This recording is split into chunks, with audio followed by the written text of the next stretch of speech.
20वीं सदी में एयरशिपों की प्रतिष्ठा बहुत खराब थी। अभी नहीं, प्रथम जर्मन जेपलिन को प्रौद्योगिकी के चमत्कार के रूप में बहुत अच्छी प्रतिक्रिया मिली और फिर प्रौद्योगिकी और सामग्री के विकास की कमियों, विमानन लॉबी का प्रभाव, आपातकालीन स्थितियों, इन सभी ने एयरशिप को सैन्य और नागरिक परिवहन के लिए अधिक लोकप्रिय बना दिया।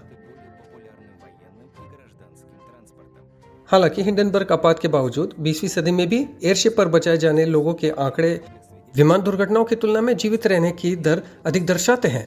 इन आंकड़ों को लंबे समय से नजरअंदाज किया जा रहा है। वैज्ञानिकों ने इस घटना को हिंडनबर्ग सिंड्रोम नाम दिया है।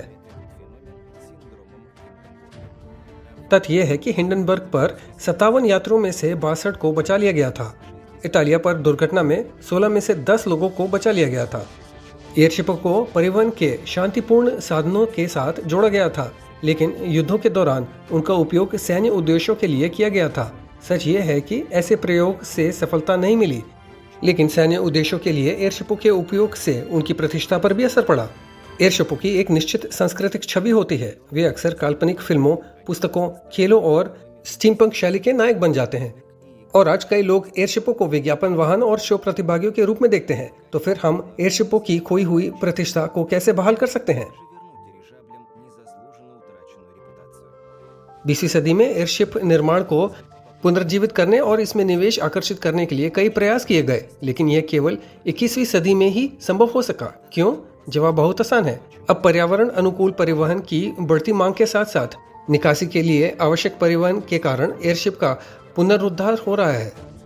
उनके विकास के पूर्वानुमान सामाजिक आर्थिक परिदृश्यों और समाज की पर्यावरणीय प्राथमिकताओं पर निर्भर करते हैं। इतिहास में यह पहली बार नहीं है कि मानवता ने विमानन में जलवायु बचत प्रौद्योगिकियों को शामिल करने की कोशिश की है, लेकिन अभी हम सफल होंगे। मीडिया में पर्यावरणीय नवाचार को बढ़ावा देने वाली आधिकारिक सामग्रियां और शोध आंकड़े सामने आ रहे हैं।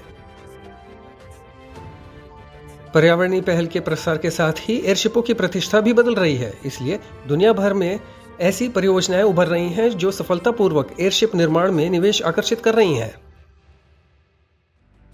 आप पहले से ही नए एयरशिप पाथफाइंडर 1 और एयरलैंडर 10 देख चुके हैं, लेकिन ये दूसरे देशों की बात है। और उसके बारे में क्या? आखिरकार 20वीं सदी में ये देश एयरशिप निर्माण में एक विश्व शक्ति था। न्यू जनरेशन एयरशिप्स परियोजना की बदौलत हमारे पास फिर से एयरशिप बाजार में अग्रणी बनने का मौका है। इस परियोजना ने सर्वोत्तम विशेषज्ञों को एक साथ लाकर तथा देश के अग्रणी वैज्ञानिक संस्थानों को सफल सहयोग और संयुक्त प्रयोगों के लिए आकर्षित किया। नई रूसी परियोजना में निवेश दुनिया भर से आ रहा है। आप भी रूसी प्रौद्योगिकियों में निवेश और समर्थन कर सकते हैं। नई पीढ़ी के एयरशिप में निवेश बहुत लाभदायक निवेश साबित हो सकता है। 21वीं सदी में एयरशिप नवीन उड़ान मशीनें हैं, न कि पुराने परिवहन, उपस्थिति और आवरण से लेकर तकनीकी सामग्री और परिचालन उद्देश्य तक। 21वीं सदी के लिए सुरक्षित पर्यावरण अनुकूल परिवहन के रूप में एयरशिपों की प्रतिष्ठा अभी उभरने लगी है। प्रश्न ये है कि भविष्य में व्यावसायिक रूप से सफल परियोजनाओं का नेतृत्व कौन करेगा?